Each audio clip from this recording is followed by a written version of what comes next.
জানেন, এখন বহু স্টাডি থেকে জানা যায় মানুষ এখন অনেক বেশি নিঃসঙ্গ এবং একাকিত্ব ফিল করে ইতিহাসের অন্য যে কোনো সময়ের তুলনায়। ব্যাপারটা কৌতূহল জাগ্রত করে। একবার আমি একটা ইসলামিক স্কুলে গিয়েছিলাম অন্য একটা মুসলিম দেশে। আমি একদল বালক বালিকার উদ্দেশ্যে বক্তব্য দিয়েছিলাম। এক পাশে ছিল প্রায় 300 থেকে 400 বালক এবং অন্য পাশেও ছিল প্রায় 300 থেকে 400 বালিকা 13-14 বছর বয়সের। আমি একটা বক্তব্য দিয়েছিলাম, প্রিন্সিপাল এবং অন্যান্য শিক্ষকরাও সবাই সেখানে উপস্থিত ছিল। তো তারা একটি প্রশ্নোত্তর সেশনের আয়োজন করেছিল।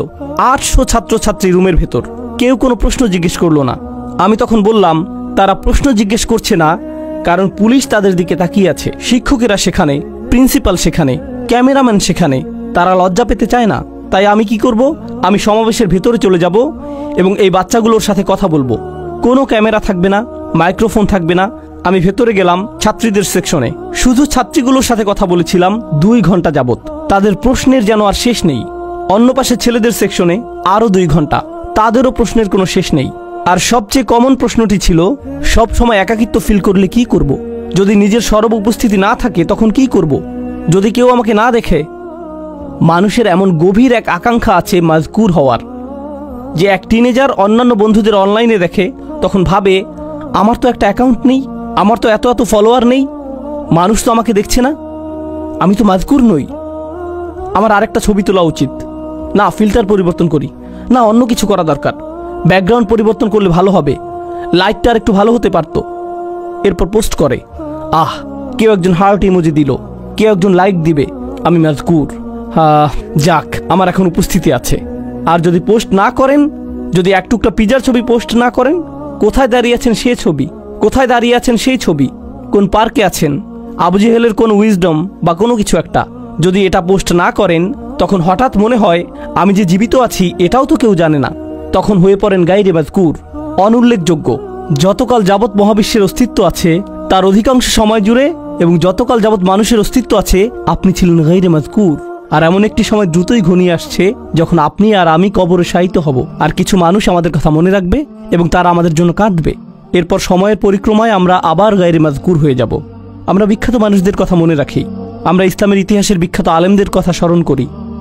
আমরা স্মরণ করি যেমন ইমাম শাফিঈর কথা রাহিমাহুল্লাহ বা ইমাম আবু হানিফার কথা রাহিমাহুল্লাহ, কিন্তু তাদের তো বড় পরিবার ছিল, কেউ তো তাদের পরিবারের কথা স্মরণে আনে না। তাদের অনেকেই আমাদের নিকট এখন অদৃশ্য।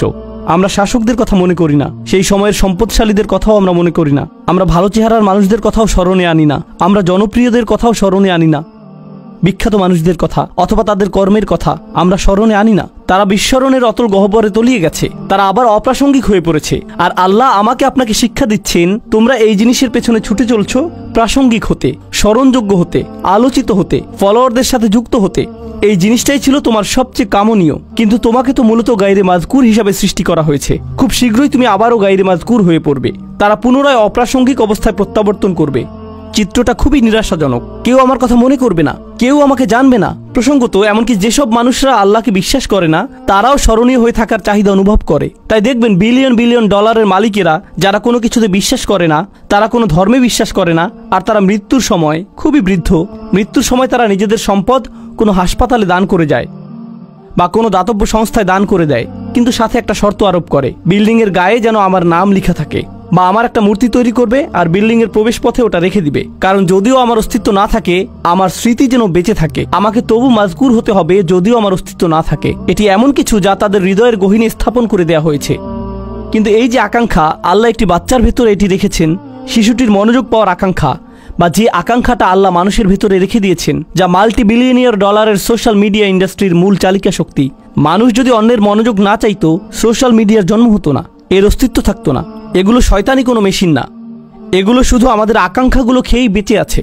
আমাদের এই আকাঙ্ক্ষাগুলো থাকার কারণেই এগুলো এদের মতো করে কাজ করতে পারছে, এগুলো আমাদের কার্যকলাপ খেয়েই টিকে আছে। ব্যাপারটা হলো, আল্লাহ কেন এই চাহিদাটা আমাদের ভেতরে রেখেছেন? এর উদ্দেশ্যটা কি? আমি কেন সর্বদা স্বীকৃতির অন্বেষণে থাকি? কেন এমন মনে হয়?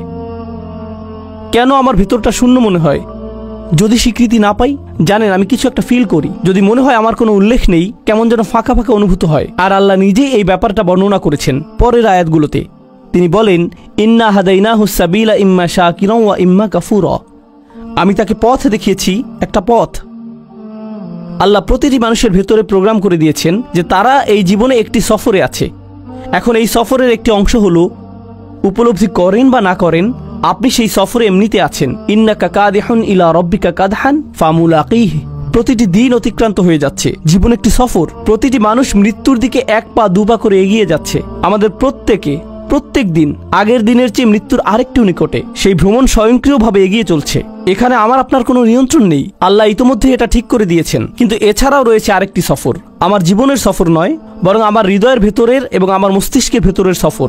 আল্লাহ চান আমরা যেন আল্লাহর দিকে প্রত্যাবর্তন করার একটা সফর করি। আমরা আল্লাহর কাছ থেকে এসেছি, আমরা আল্লাহর জন্য, আর আল্লাহ চান আমরা যেন ইচ্ছে করেই আল্লাহর পথের দিকে ফেরার একটা সংকল্প করি আমাদের মাথায়, আমাদের অন্তরে। কিন্তু আমাদের মন অন্য কারো কাছ থেকে স্বীকৃতি পাওয়ার নেশায় বুঁদ হয়ে আছে। এটা অন্য মানুষদের কাছে গ্রহণযোগ্যতা পেতে চায়, কিন্তু আল্লাহ চান আমাদের হৃদয় এবং মস্তিষ্ক যেন সবার আগে আল্লাহর কাছে স্বীকৃতি খোঁজে। আল্লাহর কাছে স্বীকৃতি খোঁজে, আমার রব কি আমার প্রতি খুশি? আমার রব কি আমার ভালো কাজটির দিকে তাকিয়ে খুশি হয়েছেন? আমার এই সেবা দেখে কি আমার রব খুশি হয়েছেন? আমি কি আমার জীবন এমনভাবে অতিবাহিত করেছি যে একদিন যখন এই ভ্রমণের সমাপ্তি হবে তখন তার সাথে আমার সাক্ষাতের সুযোগ হবে? তিনি বলেন ইম্মা শাকিরান। আল্লাহ মানুষকে এই সফরে এগিয়ে যাওয়ার সামর্থ্য দিয়ে সৃষ্টি করেছেন। আপনি আমাদের প্রত্যেকের জন্য রয়েছে 2টি পছন্দের বিষয়, হয় আমরা কৃতজ্ঞ অথবা আমরা চরম অকৃতজ্ঞ। ইম্মা শাকিরান ওয়া ইম্মা কাফুরা। চলুন সাধারণ ভাষায় কৃতজ্ঞতার অর্থ বোঝার চেষ্টা করি কিছুটা। যদি আমি আমার ছেলেকে একটি বাইসাইকেল কিনে দেই আর সে বলল থ্যাংক ইউ, ধন্যবাদ বাবা, আমি তাকে বাইসাইকেল কিনে দিলাম, কিন্তু সে জীবনেও এটাতে চড়েনি। সে বাড়ির এক পাশে এটি ফেলে রাখলো, কাপড় দিয়ে মুড়িয়ে রাখলো। এখন ওই থ্যাংক ইউর কোনো অর্থ নেই। কেন? কারণ সে যদি সাইকেলটি প্রতিদিন চালাতো, পরিষ্কার করত, প্রতিদিনের যত্ন নিত, তখন আমি বলতাম আমার ছেলে সাইকেলের জন্য কৃতজ্ঞ। কিন্তু সে যদি কখনো এটি ব্যবহার না করে ফেলে রাখে, সে যতই সাইকেলের জন্য ধন্যবাদ দিক না কেন, এটা কোনো ব্যাপার না। সাইকেলটা যে পরে থেকে ধুলাবালি সংগ্রহ করছে, তাই তার কথাগুলো ফাঁকা বুলি ছাড়া আর কিছুই না। এর নাম কৃতজ্ঞতা নয়। সহজে বোঝা গেল তো? যখন আল্লাহ আমাকে হেদায়েত দিয়েছেন, আল্লাহ আমাকে এই জীবনের একটি লক্ষ্য দিয়েছেন, আর আল্লাহ বলছেন তুমি কি এই হেদায়েতের জন্য কৃতজ্ঞ হবে? আমি কি সেই হেদায়েতের জন্য কৃতজ্ঞ হব নাকি হব না? তার মানে আল্লাহ আমাকে যা দিয়েছেন, যদি আমি তা ব্যবহার না করি, যদি আমি তা জীবন চলার পথে কাজে না লাগাই, তখন আমি যত খুশি আলহামদুলিল্লাহ বলতে পারি, এটা অর্থহীন। আমি তো উপহারটি ব্যবহার করছি না, আমি কোনোভাবেই এটি কাজে লাগাচ্ছি না। এটাই হলো ইম্মা শাকিরান ওয়া ইম্মা কাফুরা।